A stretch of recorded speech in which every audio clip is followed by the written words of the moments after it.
not alone. Now at 5, 4-staters will gather for a candlelight vigil as they mourn for a mother and daughter killed over the weekend. Plus, a local trucking company struggles to deal with rising fuel costs. The president unveils his new multi-trillion-dollar budget, but will it pass Congress? I'm Deborah Alfarone on Capitol Hill with what it aims to do and what lawmakers are saying. The 4 states' most watched news starts now. A prayer vigil tonight will honor a mother and her 2-year-old daughter who were killed over the weekend. This is KOAM News at 5. Authorities say 27-year-old Taylor Shute and her 2-year-old daughter Sassy Crawford were killed Saturday evening during a standoff in a Baxter Springs, Kansas home. Police say 37-year-old Eli Crawford shot the mother outside the home when officers arrived, then went back inside with their daughter. Crawford then started shooting at officers who eventually returned fire. When officers entered the home, they found Eli Crawford and the child dead inside. A prayer vigil for Shute and her daughter will take place at 7:30 tonight at Joplin's Mercy Park Pavilion. All members of the public will be allowed to attend. A Joplin man is going to prison after a drunken driving crash led to an injury. A witness says 46-year-old Joshua Goodhue was driving more than 80 miles an hour on Rangeline when his car crashed in December of 2020. A passenger was seriously hurt. Goodhue pleads guilty to driving while intoxicated, and the judge sentenced him to 5 years in prison. Fuel prices remain high throughout the country. The trucking industry in particular is feeling the effects. Joplin's very own CFI is navigating the challenges. CFI has nearly 4,000 trucks, but they've found ways to lessen the burden of fuel cost. Yeah, it definitely is impacting all consumers at this point in time. Being a large trucking company with nearly 3,700 trucks in our fleet today, we do feel the impacts. The good and the bad of it is we do have fuel surcharge programs in play to help offset those expenses. The company is buying 750 fuel-efficient tractors this year to lessen their carbon footprint and save on fuel. Nick Kelly joins us now with a first look at the weather. Pretty good day overall, Dal. Temperatures weren't too bad as we push into the upper 60s as advertised across much of the area today. Still looking good with mostly sunny skies actually from 7th and Rangeline from the east side of Joplin. We didn't have anything to track all day long, but we're going to see the cloud cover start to pick up, especially tonight and tomorrow as our next storm system starts to work out of the central and southern Rockies. But until it really gets on top of us, we're going to keep things, well, at least dry. I wouldn't say quiet per se, but at least we're dry to start the evening out. Mid 60s, lower 70s all across the board, mainly upper 60s near 70 around the Joplin area. But look at this southeast breeze. It was picking up throughout the day at 5 to 15 miles per hour. And thankfully, it's not going to lead to a cold night. We'll only drop back through the 60s, mid 50s by midnight, down into, let's say, most of us in the 50s for tomorrow morning, Dow. But the system on the way wants to bring a shot for severe weather our way. We'll break down the timing of that coming up in a bit. See you then. President Biden today released his latest budget, which focuses on more military spending and funding police departments, while taxing the wealthiest Americans to help tackle the massive budget deficit. But will it pass Congress? Deborah Alfarone has the latest from Capitol Hill. President Biden unveiled his nearly $6 trillion budget proposal for fiscal year 2023. We're reducing the Trump deficits and returning our fiscal house to order. It proposes a corporate tax rate increase to 28% and a billionaire minimum income tax, which would require households making more than $100 million to pay 20% on their total annual income. A firefighter and a teacher pay more than double the tax rate that a billionaire pays. That's not right. The president's budget also takes aim at reducing crime with more than $30 billion for community policing and law enforcement.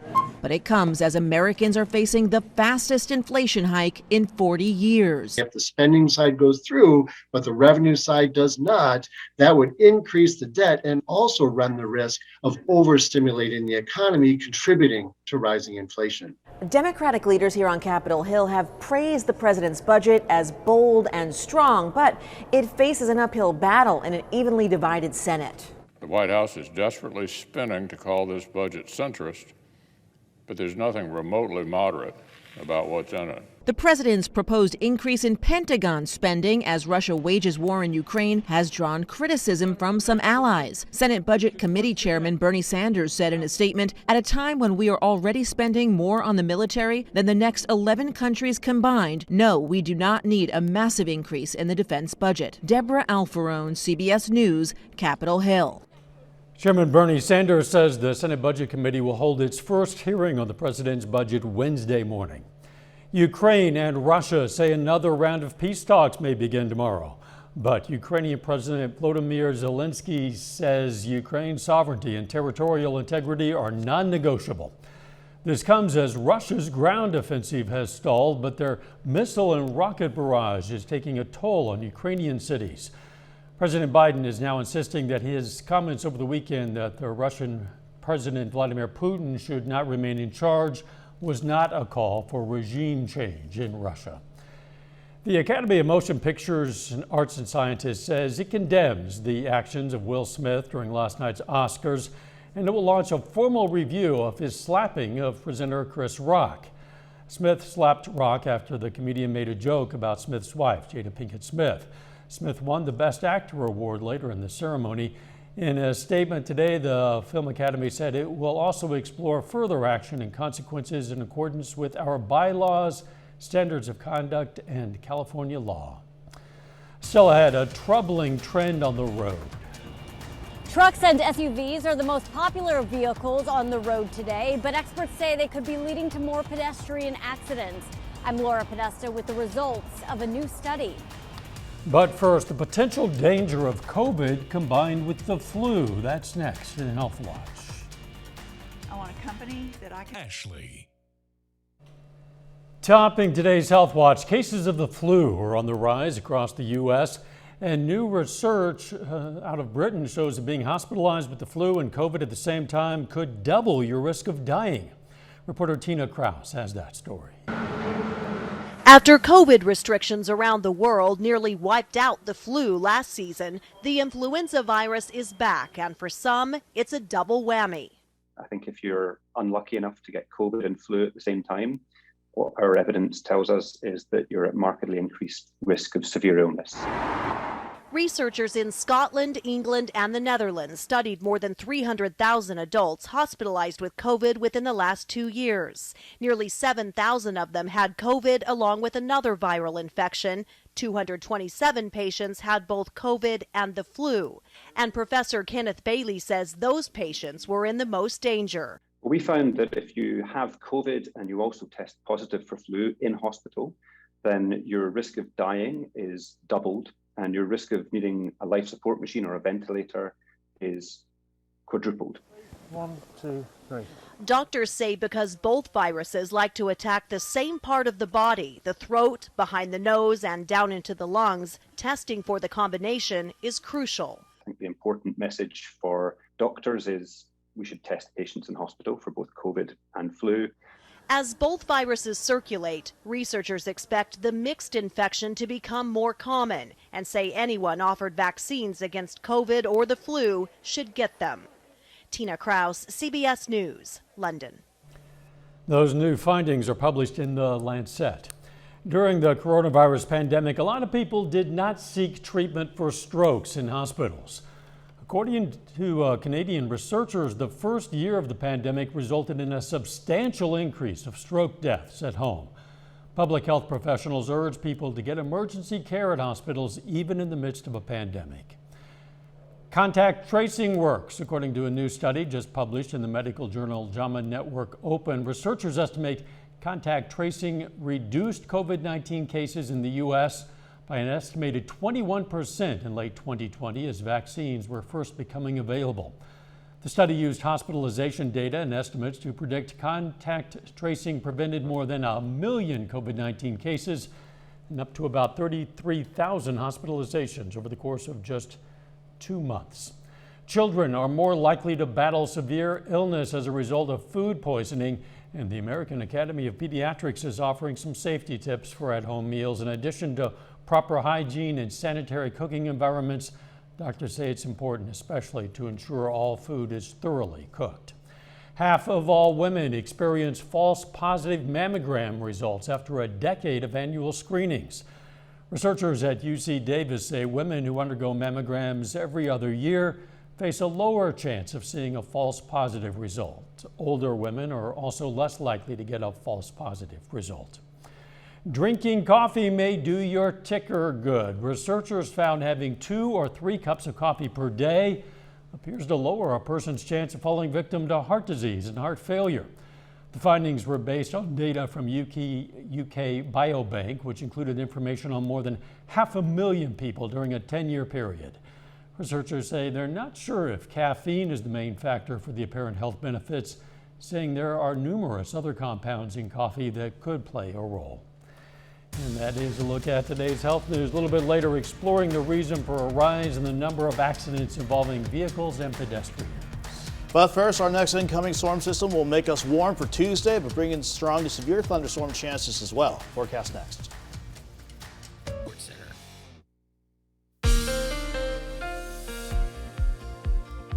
Even though we had to head back to work today and a lot of kiddos had to head back to school today, at least Mother Nature was kind to us to give us a nice looking day, which we're still seeing plenty of, especially from our live shot of indigo sky just outside of Seneca, Missouri. The casino ground's not looking bad there, and this really helped us out with temperatures today. We had upper 50s to lower 60s yesterday, a bit chilly for some, but not a terrible way really to wrap up the weekend. But after we dropped back into the lower 40s this morning as advertised, went into the upper 60s this afternoon. And believe it or not, we're going to turn even warmer, even though our next storm system will be on the way. I'm thinking at the very least mid-70s and dry for a good portion of our Tuesday. But we're declaring Tuesday night and Wednesday morning an alert day because that same storm system that's going to warm us up is going to bring us strong to severe storms as we go into tomorrow evening and certainly tomorrow night. And then behind that, just a few weak waves I'll keep an eye on, certainly as we get closer to the start of the weekend. But we're looking pretty good right now. 516, mostly sunny from 7th and Range Line.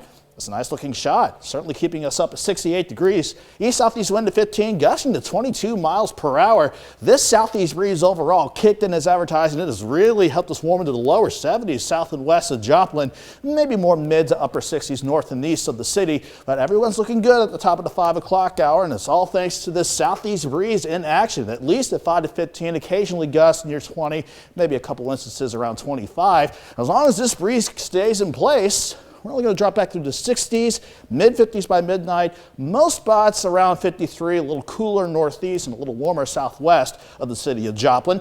But let's break down where our next storm system is. Thankfully, it's not on top of us right now. We're keeping quiet across the entire 4-state region. But looking out to the west, we've got a warm front. That's going to come in first to push us into the 70s tomorrow. Then there's this cold front out across the western U.S. That and an upper level low. That's going to really start to ramp things up by tomorrow evening, tomorrow night, and Wednesday morning, because we got a low severe threat across much of the area. Let's say from Missouri 39 west, that's a low severe threat from 8 o'clock Tuesday evening until 5 a.m. on Wednesday. With the way everything's coming together, I'm not too concerned about a tornado threat, but it's not zero, so that's something we'll still watch. But I think the main threats with the storms will be high wind gusts, heavy rain, maybe a couple instances of some hail, at least quarter size. But let's see how the future track wants things to play out. We're going to see the cloud cover pick up throughout the late night hours into Tuesday morning, but that and the southeast breeze keeps us mainly in the lower 50s to start your Tuesday morning out. Then I think we go partly sunny skies, at least we'll see more sunshine by the afternoon. And that with a stronger south wind is going to really help us out with temperatures. 53 in the morning, 67 by noon. Highs at the very least near 75. Some of you could push into the upper 70s before the day is all said and done. Then here's when we'll start watching the radar. 8 o'clock, storms out west will try to get going, scattered in nature, but as they start approaching us, they're going to consolidate more into a complex or a line of storms. This is why we're going to see mainly more of a heavy rain and wind threat continuing through the morning drive, and then we're going to see just lingering rain chances as we go throughout the rest of Wednesday. And as far as rain goes, up until at least 1 o'clock Wednesday, everyone fair game to pick up half an inch to almost 2 inches of rain. So if we don't see much in the way of severe weather, we're starting to get a lot of rain with this next system on the way in. 75 tomorrow, 64 early highs Wednesday, then dropping throughout the afternoon. 51 on Thursday with a few showers to watch Thursday morning and just a few showers Friday and Saturday, but overall not too bad for the coming weekend. Yeah, if you like rain, I guess the rain chances virtually every day except for Sunday, I guess. Thanks, Nick. Coming up, possible reasons for an increase in the number of pedestrian accidents. First, though, we honor a local U.S. Army veteran. Joseph Villegas served in Germany, Korea, and Vietnam with an infantry division. His hometown, Oswego, Kansas. And we are proud to salute First Sergeant Joseph Villegas, a four-state hero.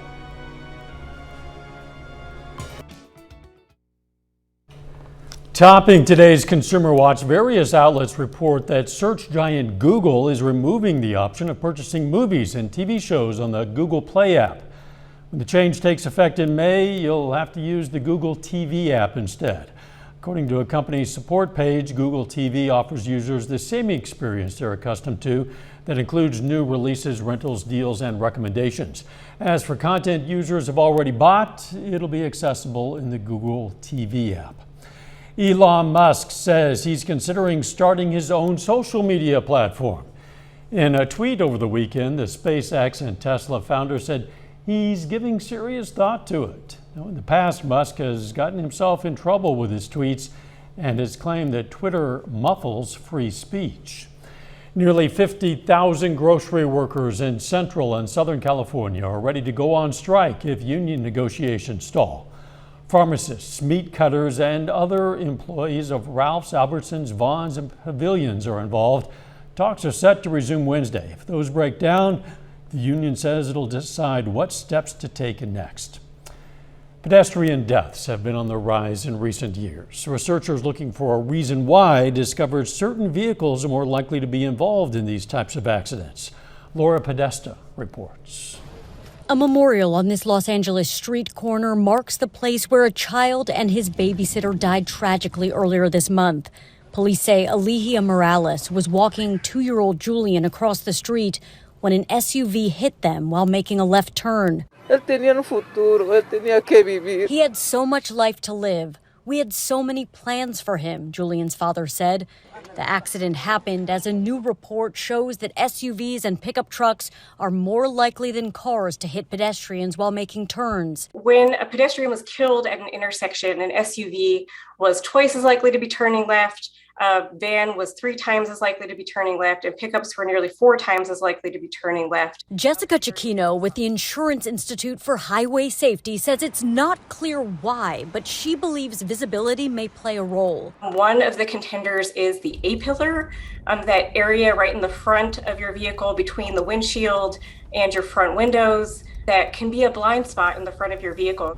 Last year, almost 80% of new vehicles sold were trucks or SUVs. That's up from just over 50% in 2010. At the same time, pedestrian deaths increased, up 59% between 2009 and 2020. If you have a larger vehicle, you would want to keep in mind that there might be times when you can't see pedestrians as well, particularly when you're turning. So make sure you take that extra look. Researchers say more studies are needed to find out exactly what's causing the issue and if design changes can fix it. Laura Podesta, CBS News, New York. A study from Consumer Reports last year found higher hoods on trucks and SUVs can also obstruct a driver's view of pedestrians in certain situations. The FDA is warning consumers that 3 lots of milk of magnesia are being recalled due to possible bacterial contamination. So far, there have been no known reports of illness due to the contamination. You can find the recalled labels on the website fda.gov. A final check of the forecast next.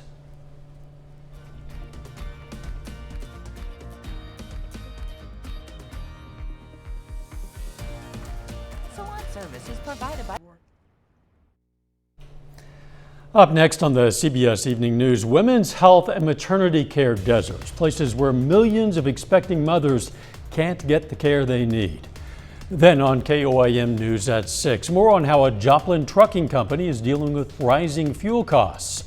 Plus, details of an $11 million school bond proposal in Webb City and the Bags to Riches fundraiser for the Women's Crisis Center in Pittsburgh. Stay with us for the CBS Evening News and then KOIM News at 6. The weather nice at the moment, but boy, we have plenty of rain chances in the coming week. At least we're keeping dry at the very least for tonight and much of tomorrow. Highs near 75, so it's going to be warm before our next storm system gets us strong and even severe thunderstorm chances Tuesday evening, Tuesday night into Wednesday morning. Then we're to turn chilly behind that passing system. 51 on Thursday, maybe a few showers Thursday morning, minor rain chances Friday night and Saturday morning. So thankfully, Dow, the weekend ahead might be mild mainly, but not a complete washout. Not a complete washout. We'll take that in light of what's coming. Thanks, Nick, and thank you for joining us. CBS Evening News is next. Of course, we're going to be right back here for KOAM News at 6. See you then. Let's make it a great evening.